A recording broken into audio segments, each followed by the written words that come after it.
Relations మనలా కాదు, మన లైఫ్స్ వేరు, వాళ్ళ లైఫ్స్ వేరు అన్నట్టు చాలా మంది ఆలోచిస్తారు కదా. హౌ ఈజ్ ఇట్ ఒక పెద్ద ఫ్యామిలీలోనో లేకపోతే ఒక యాక్టర్స్ ఫ్యామిలీస్లోనో relations how different they are when compared to common families? Common common and పెద్ద ఫ్యామిలీ డిఫరెన్స్ లేదు యాక్చువల్లీ. అది వేరే బయట వాళ్ళకి దే థింక్ లైక్ దాట్ కి it's a big family, it's a common family. పెద్ద ఫ్యామిలీ కూడా common ఫ్యామిలీయే.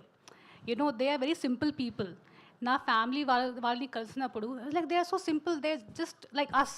You know they thought like that, my parents, and they love Varun's family and everyone. They think they're so down to earth, they're like any other family. But when we are as family together, we don't talk about some extra big things. We talk like any other simple family. So na mind lo starting nunchi adi ledu ki I come from common family and they are from this family. I think our difference mind lo pettukodu. I never had that thought. I feel that my family is also very special and his family is also very special, and we both met and we got married. నేను ఎందుకు ఈ question అడిగానంటే, ఒక 6 months back I called Varun garu for something. He was saying me that there is no one at home అండి, I have to babysit the baby. Yes. Very initial days of the baby అనుకుంటా. Yes. Sunday call I చేస్తే think Mabe Ataba they went somewhere. ఎవరు లేరు, I have to babysit the baby. So he saying that. Yeah, so I know. Very Yeah, good. he's very involved father, and I am very lucky like that. Thank you and very happy for you. All the best for the film. Thank you so much. Lavanya చెప్పండి. Oh, sorry. చెప్పండి.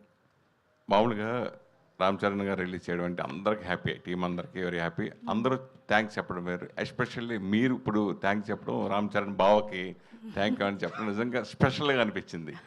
అంటే తెలుగు సాంప్రదాయాలు, అంటే ఆ రిలేషన్షిప్లో అన్నయ్య అయితే అన్నయ్య అనవరత, బావ అయితే బావని వరుస పెట్టడం. సో అవన్నీ మీరు ఆల్రెడీ నిమగ్నమై అయిపోయారు దీంట్లో, నేర్చుకోవడానికి ఇంట్లో అలా పిలుస్తూ ఉంటున్నారా? అవునండి. కానీ ఇంటిలో నేను బావ I don't call him Baba because he told me that you can call me RC. I gave him option. I'm like, what should I call you, Baba or RC? He's like, RC is fine. So I think whatever he wants me to call him, and but as a relationship, he's obviously like a brother to me, and he's so nice, always asking me, please let me know if there's anything I can ask. So he is a very, very big help and a very big support for everyone in the family. Mohan గారు, తర్వాత main ఫ్యామిలీలో జరిగాయి, ఇంట్లో జరిగే 4 గోడల మధ్యనే ఉండాలంటారు. So